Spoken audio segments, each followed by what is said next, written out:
ClamCase is almost everything you'd want in a keyboard case. It's got this cool wicked ass 360 degrees hinge, but there's a small teeny tiny problem that will probably most definitely bother a lot of you. So let's check it out.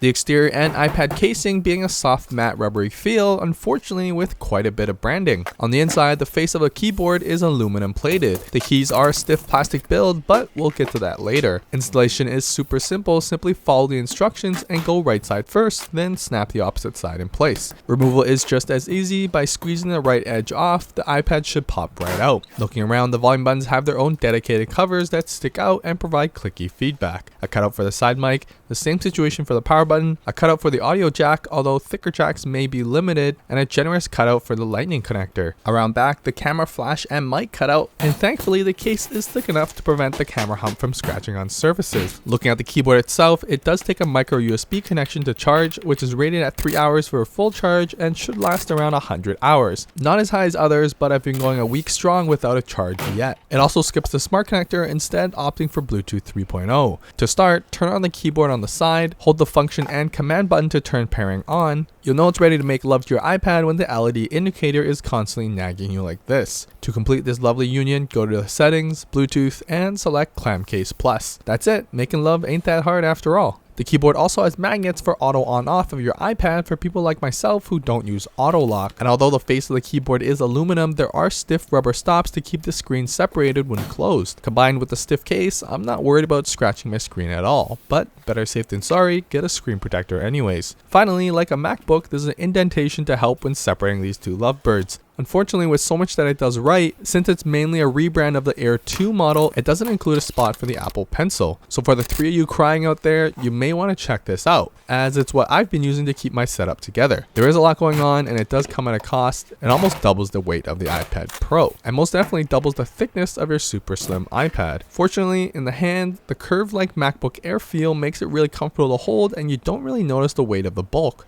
It just feels like you're holding a tiny knockoff MacBook. The keyboard is why you're here, and let me tell you, you're in for a treat. Although the keys are smaller than standard keys, they're spacious and provide an amazing clicky response. They're on the stiffer end and will require a little more force to normal, but I didn't experience any drop keys or delayed response. You still have a full keyboard layout, albeit with slightly smaller delete and enter keys, arrow keys in the corner, modifier keys beside that, a function key to access secondary features. There's a function row with standard home, lock, and yes, backlight keys with 3 levels of brightness. Do note that using the backlight drops the keyboard battery life from 100 hours to 6 hours. So really dig deep down and ask yourself, is it worth it? Then there's the keyboard switcher, universal search, on-screen keyboard, media keys, and a dedicated Siri key. I am disappointed to not see screen brightness keys, as that's a lot more common than the Siri key, but that doesn't change how I feel about the keyboard. If there's anything that's done right, it's how nice it is to type on this keyboard. There is more to talk about though, mainly this. The patented 360 degrees hinge. It allows you to access a large range of viewing angles, but not all angles are usable. There's one standard angle that locks in place at about 60 degrees. It stops itself from going any further, but leaves a little wiggle room for the screen, which gets annoying when interacting with the screen.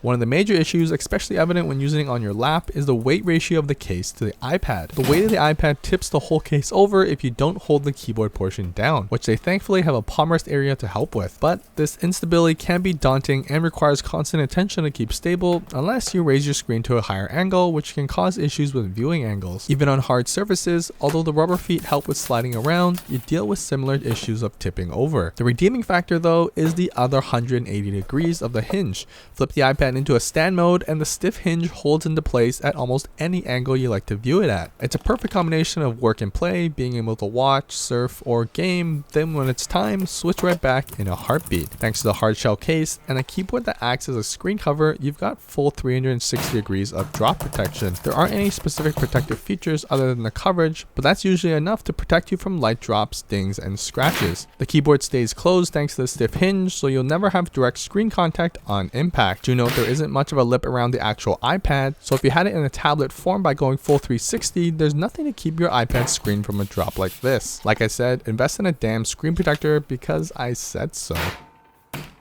As mentioned throughout the review, my main gripes were to see an actual updated design to accommodate the Apple Pencil for Pro users and figure out the weight management of the case. As of now, the case requires me to constantly hold its hand or else it'll fall over. I fear one day I'll lift my hands to scratch my chest and forget and have this happen. It costs about $130 on sale right now and comes in matching colors to your iPad. Links to everything can be found in the description below. Although it doesn't perform very well on your lap, it's still cheaper than the Apple Smart Keyboard, offers one of the best typing experiences, and you can go from laptop to tablet mode in less than a second. But if you do want a super slim keyboard, check out my review of the Apple Smart Keyboard Cover, or a tough and protective option, the Logitech Create Keyboard Case. That's it. If you love what you see and want to support me in creating more reviews, head over to our Patreon and enter our monthly giveaway. Don't forget to like and subscribe if you want to see more, and leave a comment below letting me know what keyboard you want me to review next.